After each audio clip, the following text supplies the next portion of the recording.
Сәлем достар, қалайсыздар? Сіздермен бірге Кореяда тұратын мен Кулпынай бүгін сіздерге ерекше бейнежазбамен келдім. Тақырыпта көргендеріңіздей бүгін Кореяда иттің етін жейтін күн. Әрине, сіздер Корей халқы Корея десеңіздер, бірінші естеріңізге түсетіні ит жегіш халық деп ойлайсыздар ғой. Тіпті менің бейнежазбаларымның астында сондай пікірлер де келіп жатады. Сен де иттің етін жейсің бе? Фу, ит жегіш деген сияқты пікірлер болып жатады. Әрине, мен қорытындылап айтатын болсам, мен иттің етін жемеймін, жеген де емеспін. Олай болса, жалпы сіздер білесіздер, Корей халқы иттің етін көп жейді дегенді көп естігенсіздер ғой. Неге Корей халқы иттің етін жейді? Иттің етін жеу себептері. Осы жайында сіздерге айтатын боламын бүгінгі бейнежазбанда. Жалпы бүкіл ел, басқа елдермен қоса Корей халқының өздері де иттің етін жеуге тіпті қарсы болып жатады қазіргі жастары. Оның себебін айтатын боламын. Бірінші себебі, Корей халқының иттің етін жеу себептерінің алғашқысы ол ер балаға жақсы деп ойлайды екен. Ер балаларға, жігіттерге жақсы көмектеседі, жақсы күшті деп ойлайды екен енді өздері. Екінші себебі, жөтелге жақсы көмектеседі. Үшінші себебі, ақуыздарға бай деп ойлайды екен, иттің сорпасын ішкен кезде мұздай суды ішпеуге тырысады екен. Төртінші себебі, әрине асқазанды жақсы қорытады, тез қорытады деген мақсатта ішеді екен. Тіпті бұрынғы кездері ауруханадан ауырып үйге шыққан адамға ең бірінші ұсынатын тамақтары иттің сорпасы болған екен. Соншалықты кәріс халқы бұрынғы заманда иттің етін денсаулыққа пайдалы деп ойлаған екен. Жалпы мен бүгін сіздерге айттым ғой, бүгін Кореяда иттің етін жейтін күн деп. Ол не деген сөз?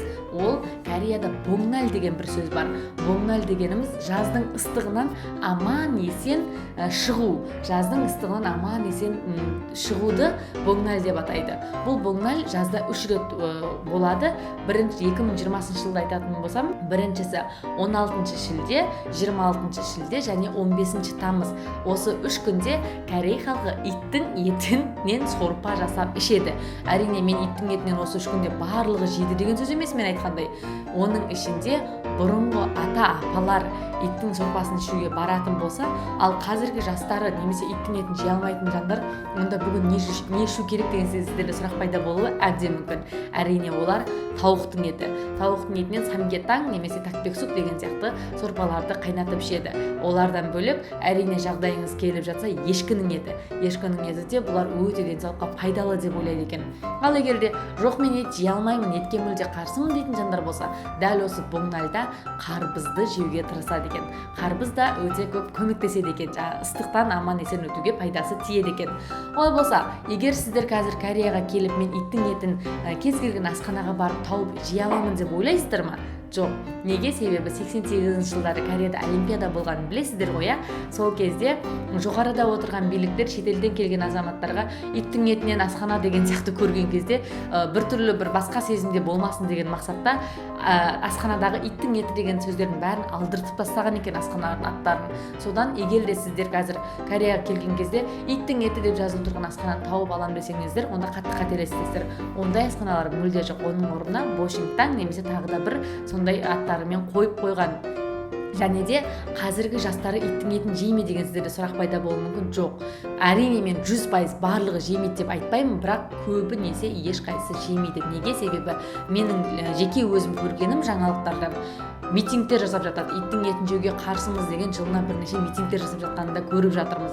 Қазіргі оның себебі, қазір барлығы итті үйлерінде асырайды. Кәдімгі өздерінің отбасы сияқты бірге тұрады, бірге асырайды. Жалғыз тұратын жандар тіпті итті асырайды деп айта аламын. Ал менің жан-жаныма, отбасыма, жақындарыма келетін болсақ, менің жанымда туысқандарым, отбасым, жақындарымның ешқайсысы да иттің етін жемейді. Тіпті біздің үлкен апамыз бар, үйінде ит асырағанына 10 жыл болған. Ол иттің аты Суджи деп аталынады. Солай біздің үйде менің жақындарым иттің етін жемейді. Мен де әрине жемеймін, бірақ Корей халқында жасы үлкен кісілер иттің етін жеуі әбден мүмкін.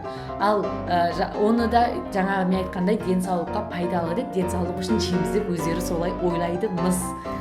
Олай болса, сіздерде жазды аман есен өткізіңіздер деп айтқым келеді. Аты жаман аурудан аман есен шығыңыздар, ауырмаңыздар.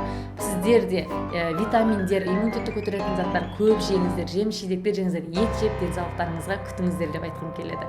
Бейнежазбаны соңына дейін көргендеріңізге көп рахмет. Барлықтарыңызды жақсы көремін. Ауырмаңыздар.